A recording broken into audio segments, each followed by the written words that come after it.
Are you guys ready? Ready. I know, right? So let me just start with that then. If it's so gut-wrenching, why put yourself through it? Because I literally have been preparing for this my entire life. Everything that has happened to me has been in preparation to serve. And it's really service over self. From when my son was a newborn and we were stationed in Fort Drum, New York, and thankfully his dad was in the Army. And he had an amazing opportunity to save his life through the military and through the medical system that they have that, you know, I owe, so off to serve I go. So you say everything in your life has set you up to this point to serve. At what point in your life did you decide to serve at this level, at the political level? Well, it was always going to be at a political level. I always wanted to be in an elected office. The things that influenced me to run against Congressman Sanford in the primary was I was really disagreeing with the voting record. And if I don't stand up and you know, fight to get what I think is right for our community, then why am I here? And it was a time. I did a lot of prayer about it. It was a lot of conversation with my husband and my family, but it was the right time. So talk about, if elected to this seat, what are the issues here that you're willing to fight for the people here, for your constituents here, that we need? We absolutely have to have someone to go to Washington to get our tax dollars that have been going up there for so long back for infrastructure. My campaign, I've run on that we need to have our infrastructure taken care of. I've had flood solution roundtables that I've gone out to every community for the past, gosh, now I think 10 weeks, and meeting with the individuals and the homeowners about the challenges that they're having so that we can create policy that actually is going to be impactful very quickly in Congress. I mean, we can feel the money coming back for infrastructure in a rapid fashion. The second thing is we have got to ensure that the tax cuts become permanent for small businesses and the middle class, because people need to be able to prepare and plan for their life. And hanging in the balance whether, you know, the $3,000 an average family of 4 in South Carolina that they've received from these tax cuts, is that going to be permanent? Is it something that they can plan for? And the third thing would be border security. We have to have that. And I have a plan to do that without paying the taxpayers paying for it. And then the final thing is I've already met with the president and the vice president and senior administration officials drafting a policy to exclude South Carolina from offshore drilling. So I have a lot to get done. Let's start with flooding first. Yes, sir. Right, you just brought up, not to call me sir. So having lived here 28 years, I've seen the progression of the flooding. When you sit in these roundtables, what's the solution? So there isn't a one solution fits all. It's got to be a comprehensive plan. We have infrastructure that's in the ground that was put in there 50, 60 years ago that is antiquated for what is this massive development that has happened over the course of the past 50 years here. We need more roads and bridges. I mean, the Wando this past year, and prior to that I call it Tarpageddon. We need to have another way on and off of that side of the peninsula and Daniel Island. Those are just two things. Another thing that I've been in as a volunteer, the American Flood Coalition. Our hospital district is incredibly at risk, and we need to build a seawall to protect MUSC, Roper, and the VA. We need everything from an overhaul of the flood insurance programs that we have to how FEMA actually gets money out. And I know I can make a difference. I came up with an idea that, and I can't find anybody in Congress that's currently doing this. I'm going to have someone from the office stationed in the Lowcountry 100% of the time to be the point of contact for everyone for flooding solutions, from filling out FEMA applications to understanding the newest policies that are coming down, and to work with the state, the federal, and the local municipalities to make sure that our constituents are served. Do you believe development, and there's been amazing development here, is one of the main causes of the flooding that we have now? I think it's twofold. So I think, it's obvious sea levels are rising and development. So let's take development. You put in a subdivision of, and I'll use Nexton up in Somerville, 10,000 homes. They design it to maintain the 10,000 homes and all the engineering that they do. The challenge is that water and how it runs between porous and non-porous, concrete and grass. Water moves slower over grass than concrete. And they design them to have a variance of about 10 to 15% above. But the challenge is when people go in, and as the homeowners and property owners have the rights to do it, they put in concrete patios or add parking spaces, and they pave them. That increases the water flow. And it's causing an increased water flow. As what goes up must come down. There's no doubt that the development is causing this. We just need the federal money that has been going to Washington for all these years to come back to upsize the storm drain that's receiving it. Charleston County, Berkeley County, Dorchester, and Beaufort County. Border security. Yes. It's been a huge issue. Yes. Do you want to see a wall built as well? Absolutely. Let's think about it. Do you lock your door at night when you go home? And it's not that you don't want to have people come in. And it's not that, if a family member needed to move in, you wouldn't let them in. We absolutely do. We need to protect our country. And everyone watching this, we're all, I think for the majority, descendants of immigrants to this country. We want people to come here. We just want them to do it in a legal process. But taxpayers, we have enough things that we're paying for right now. We need our money better resourced for health care, for education. If you go from the United States into Mexico, you pay a toll to go into Mexico. A simple thing. A toll, if you're coming in from Mexico into the United States, $10 a car. There are 500,000 cars a day. That's $1.65 billion. That can build the wall. So we need to look at different ways. That's why we have elections, to send some new voices up to Washington. But we need to send voices who have a plan of what they want to accomplish. And that's one of them. You had brought up the Florence shooting. Yes. The suspect in that case had quite the arsenal. Let's turn it to gun control. We've seen those weapons shoot and kill a lot of people over the last 10 years. Where do you stand on gun control? Where do you stand on putting a ban on those assault rifles? So I'm going to unequivocally and unapologetically stand to defend the Second Amendment. We don't have a gun control problem. We have a people problem. We have a mental health crisis in this country that is crushing us, from opioids to violence, and it ranges everything in between. Government is failing to do what they've already been tasked to do. Why would we give them more to do?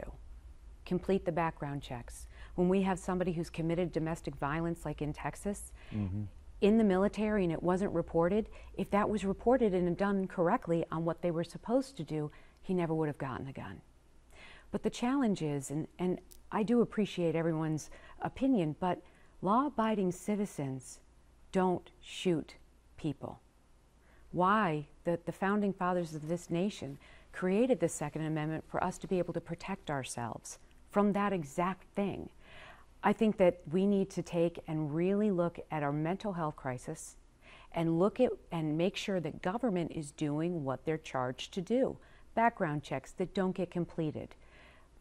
Documentation that isn't put into a system that is required. We need to sharpen those tools first, and let's move out on that problem. You'd be willing to go up against Big Pharma to try to tackle the opioid problem? Absolutely. So we need to understand that Big Pharma works for us. We do not work for them. And that government and the people should dictate, not companies, how we do things. So absolutely, I have a way to really change healthcare and how it's done in this country. I just need an opportunity to get to Washington to do it. The whole offshore drilling controversy, how did it start? When did it start? And has it been cleared up? You want the long or the short answer? What time is it? Okay. So I'll give you the long, and then you can change it up. Sure. President Obama actually had the same plan as which currently exists today. And Deepwater Horizon happened, and he changed it. And they put the ban on oil. So in 1948 to 1960, they actually gave mining rights. MMS, the Department of Interior, gave mining rights. And there were 7 rigs actually put in off the coast of Georgia and just shy of South Carolina. There was no oil there. I look at Oceana, a great conservation advocacy group, has a report out. There is no more than 6 days worth of natural gas and oil off of the coast of South Carolina. It's not worth going to try and find. But we'll go back to what President Trump did in lifting the ban. If you dig a little bit deeper and you research, when Obama's administration put the ban on oil, China and the other members of OPEC went 201 miles off of our shore because they knew that our companies couldn't go and drill in the Gulf of Mexico. So they just went right outside, and they have been drilling ever since. Now, we have no oversight into that. We have no way to control if there's a leak. There's no system set up to notify the coast in the Gulf of Mexico that there's been a leak. Doing the same thing off of the coast of Florida and Cuba. It had nothing to do with South Carolina. It's sad that my opponent has tried to make this an issue for South Carolinians because it is a moot point. But I'm doing what the constituents of this district want. So I drafted a policy. I brought it to the President of the United States. I then met with the Vice President of the United States and senior administration officials like Secretary Perry and Secretary Zenke. I presented it to them, and it is something we're working through. My opponent wrote a letter that will be filed. So I have to ask the district. I'm opposed to offshore drilling off the coast of South Carolina. Who do you want? Someone who's going to have a seat at the table for the next 2 years with the administration to make sure that our voice is heard, or someone who can write a letter who will never be invited to that table? How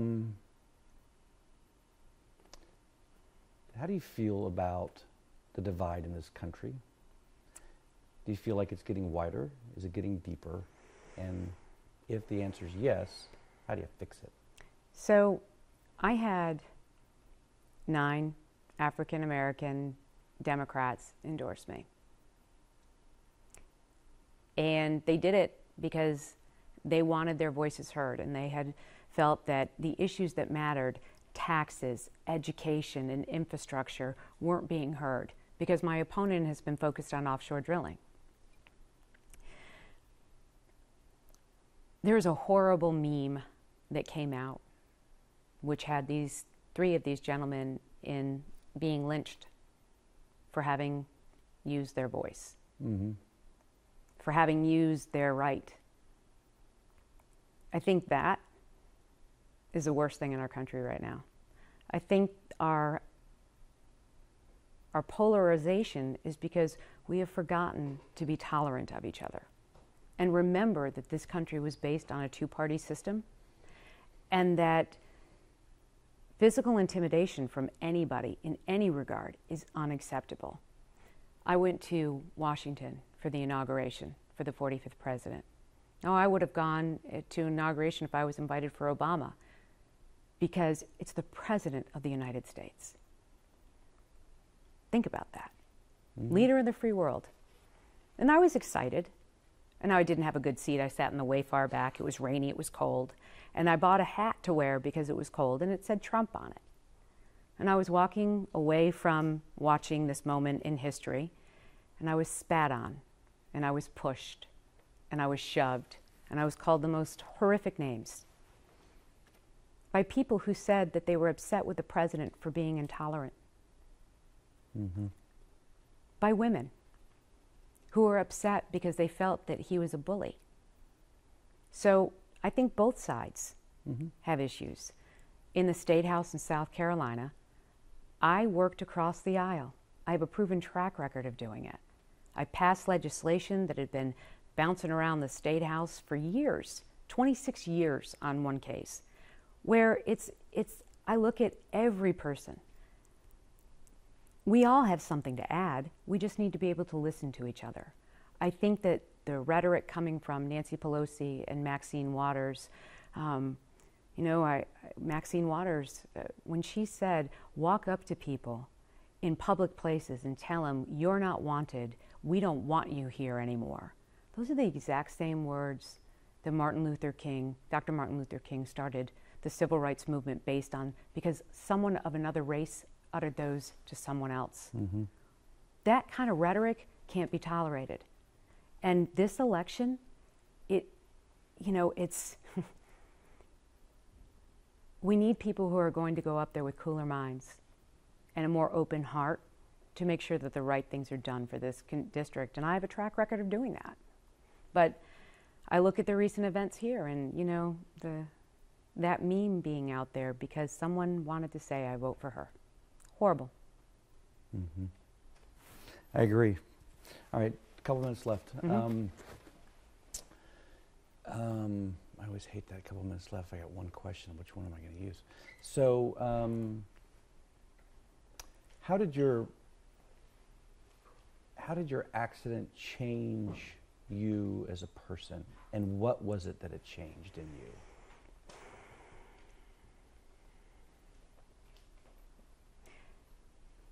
I knew I always was driven. I knew I always had a calling to do something bigger than me. And from when I was little, I've known that I need to do more.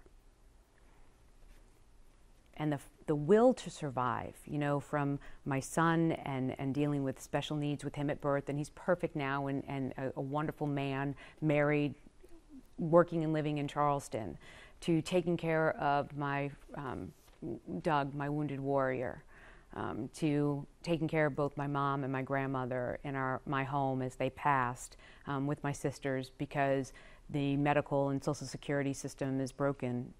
They didn't have enough money to pay for mortgage and food and medical care. To being a state legislator and seeing how broken the system is. It's all been in preparation for me to be able to see all the pieces of the puzzle and how they all kind of fit together. And when my first waking moments after the surgeries, and it's a story that I've told, I woke up and my husband was squeezing my hand 3 times because that means I love you. And tears were running down his eyes. And I looked to Rob, and it still catches my heart. And then I looked over and Senator Tim Scott was standing there. And both men were crying. And I couldn't speak, I had a ventilator in. And I started, without even missing a beat, writing the word C-A-M-P, campaign, campaign. And Tim said, she's saying campaign, and I nodded my head yes. It gave me a focus that I've never had in this life, and it's made me incredibly aware of just how much everything is interconnected. The night of the accident, if it had rained, I wouldn't be here, because we all know the crosstown floods, and they would have had to take another route around. And at 45 seconds into the ER, I was done. 45 seconds. If we didn't have the roads paved and the ambulance got a flat tire, I wouldn't be here. There are a lot of things. If I didn't have a good job and health care, I would be unbelievably in debt and terrified. It was all in preparation. It's all in preparation. So it made me very aware, but to reaffirm how prepared and focused I am. Awesome. Thanks for your time today. No problem.